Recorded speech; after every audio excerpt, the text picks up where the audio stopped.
Hello everyone, I am Nikita and we are back with yet another episode of BMC Global Live Health World in association with Al-HILAL Hospital, Bahrain. Today more than ever, health and wellness is in top of our minds. In today's session, we will talk about benign tumor of skin. We have Dr. Vigil Devaraj with us to talk about the same. He is presently working as a general surgeon in Al-HILAL Hospital with over 11 years of experience. Hello, doctor. So today you'll be talking about the benign tumor of skin. So to start with, what is a tumor and what is a benign tumor? It's referred to a condition where any growth or any tumor or any swelling in our body which are not cancerous, which does not spread to the other part of the body. Usually it is harmless. So these are called benign tumor. The tumor which arises from the skin, that is a benign tumor which arises from the skin, we are called as benign tumor of the skin. Okay. Doctor, what are the different types of benign tumor of skin? There are many tumors arise from the skin, but all are treated not only by the doctor, surgeon. There are many treated by dermatologists and many plastic surgeons. So today I am going to discuss the tumors which are commonly seen in my clinic, which are more common in our country. In that, basically, before going to that, we should know little anatomy of the skin. So for that I will tell just an anatomy of the skin. So in that skin you have three layers. First, the topmost layer called as epidermis, then dermis, and then subcutaneous layer. So epidermis is the outer part of the layer where it acts as a waterproof, which gives the soothing effect or moisture of the skin. Then the layer comes as dermis. So this is an important layer where all the sweat glands, sebaceous gland, hair follicles, and vessels, nerves, lymphatics, all these comes from this layer. And the next layer is the subcutaneous layers. So this type of in all benign tumors of skin, it arises from in these three places. So in outermost layer, usually these tumors are cancerous or benign. So for that we should do few investigation. We have to take a proper history so that we can come to a diagnosis. So in this I am going to talk about basically what we see in the OPD. So namely sebaceous cyst, dermoid cyst, lipoma, corn foot, and some swellings which are infective in etiology like abscess, furuncle, carbuncle, and pyogenic granuloma.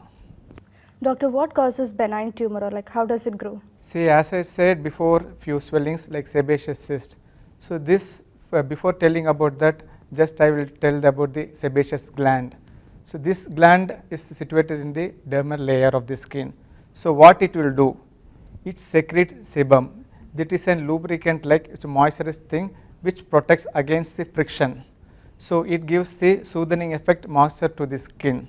So when this this duct get blocked, you will get this type of swellings.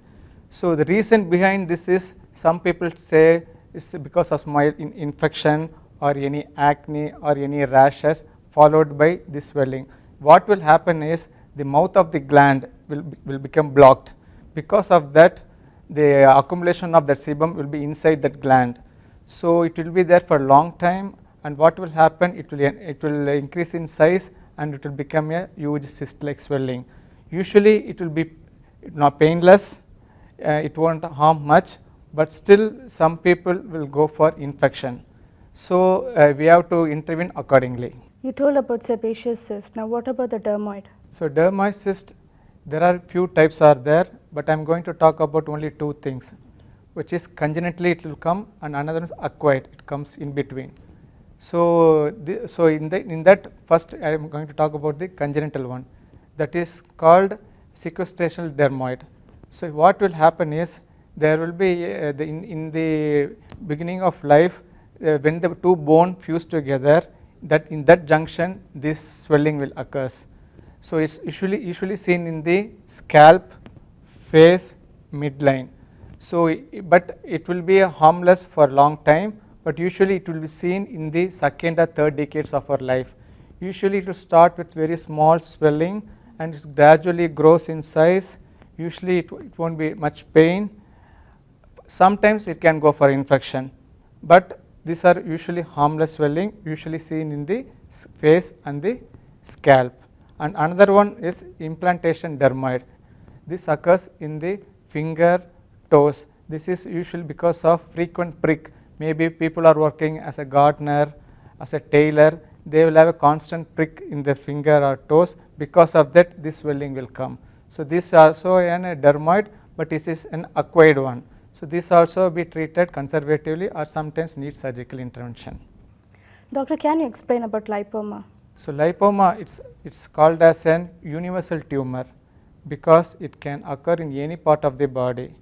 The etiology behind the thing is we don't know clearly. Some people are telling it's because of hereditary or genetic, but still it's not clear. So what is that? It's a collection of fat in the subcutaneous layer. Usually it will be very soft, painless, it slowly it will grow, and it won't make any harm to the patient. Usually it is seen in the nape of the neck, that's back side of the neck, back, abdomen. Sometimes it can be multiple. You can see it in the forearm, and some people you can see it in the face also. So in lipoma, we have to treat accordingly when patient have any cosmetically problem, or if patient have pain, or if it go for infection, or it is very big. Okay, you mentioned earlier benign tumors are non-malignant, which means it is not that harmful. So if a person leaves some kind of like tumor or growth untreated, will it be like harmless? Yes, the thing is, all tumors no need to treat or no need to intervene immediately, but still depends upon the condition of the patient. See, as I said, there are few tumors like sebaceous cyst, dermoid, lipoma. Initially it will be very small, it won't harm anyone, but the people who have like diabetes or any autoimmune disease, people will go for infection. So recurrent infection will be there, and patient will go for pain, and sometimes there will be discharge from that. So for that reason we have to intervene as soon as possible. Before doing this procedures, we have to confirm the diagnosis with various investigations and various techniques. After that only we will go for procedure.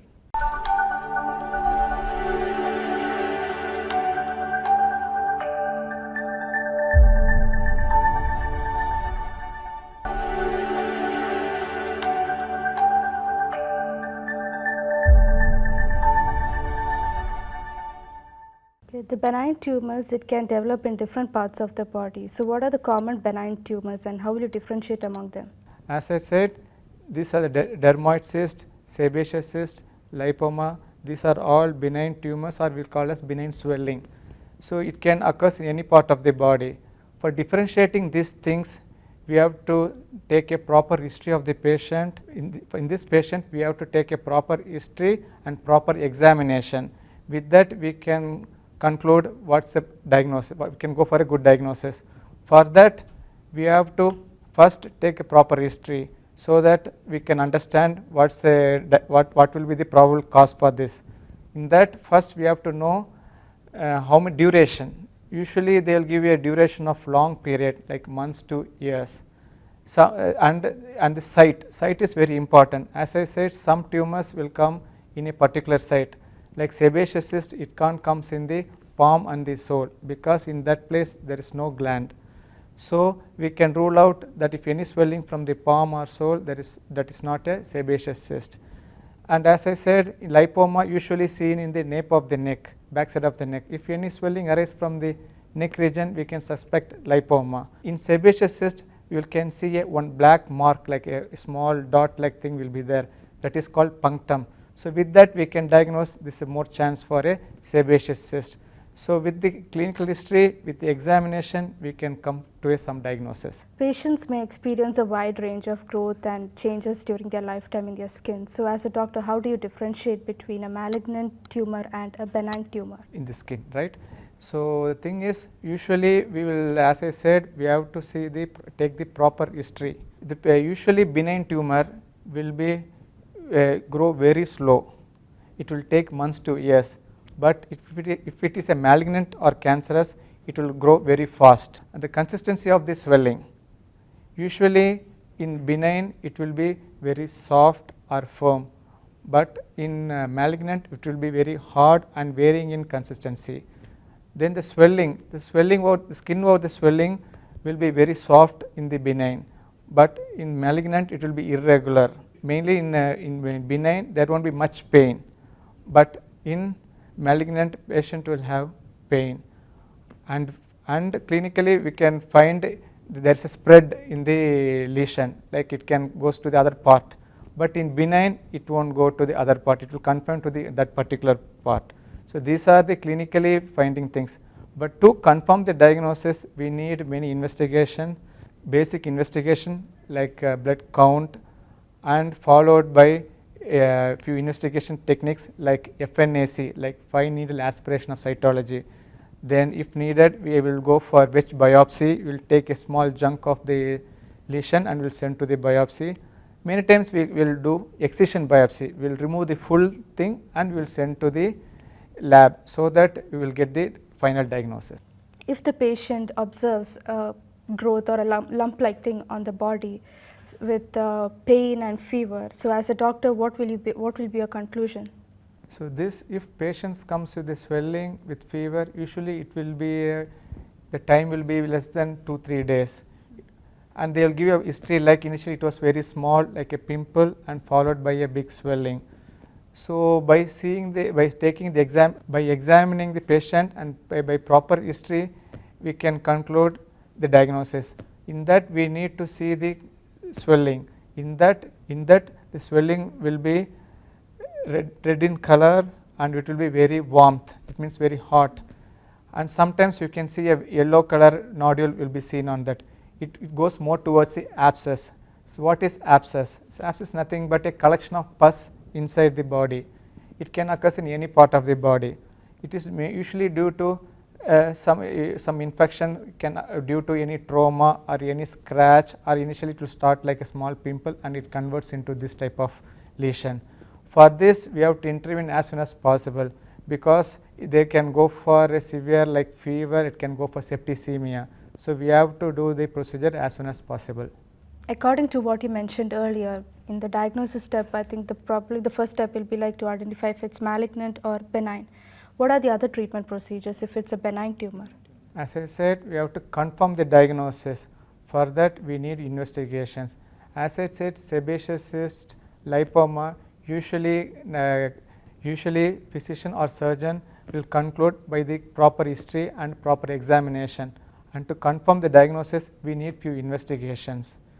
Basically we will do ultrasound scan over the swelling, so that we can see the content of the swelling, in which layer the swelling is, whether it is attached to the muscle layer or is going below the muscle or bone. If it goes behind that, we will go for a higher investigations like CT scan, MRI. As I said earlier, before doing any procedure we have to confirm the diagnosis. If still after doing this investigation still you have any doubt, then as I said we have to go for a pathological examination like FNAC, wedge biopsy or excision biopsy to confirm the diagnosis.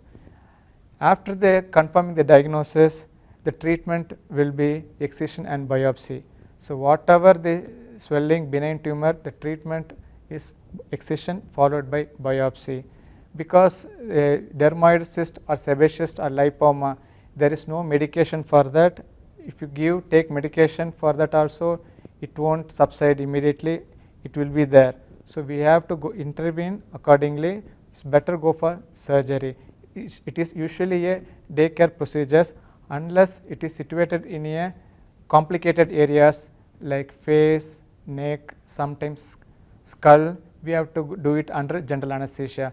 Otherwise these are done under local anesthesia. If a person leaves this tumor untreated, are there any complications that can affect them? Basically the complications are more if not treated, because people, especially people who have diabetes, hypertension or any other immunocompromised disease, they have to treat as soon as possible, because it can spread widely and become infected, and then we have to go for a big surgery like removal of full area and have to come for regular dressing, it will take time.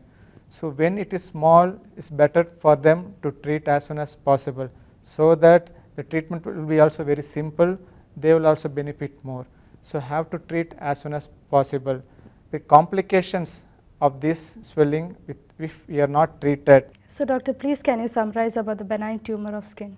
There are different types of benign tumors in the skin, but all skin tumors, no need of any surgical intervention. We can treat conservatively, but still we have to confirm the diagnosis and we have to act accordingly, because many people will keep it for a long time and will become infectious and will be difficult for the patient and for the treating doctor also. So you have to come as soon as possible.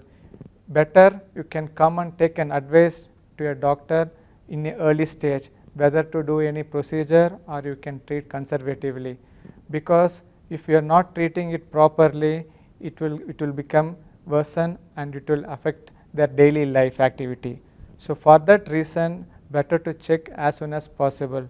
Thank you, doctor, for sharing some valuable information. This was really interesting and beneficial to all of us. Thank you so much. Thank you, Nikita. So with that, we come to the end of our program. Hopefully this gave a clear overview of what benign tumor of skin means.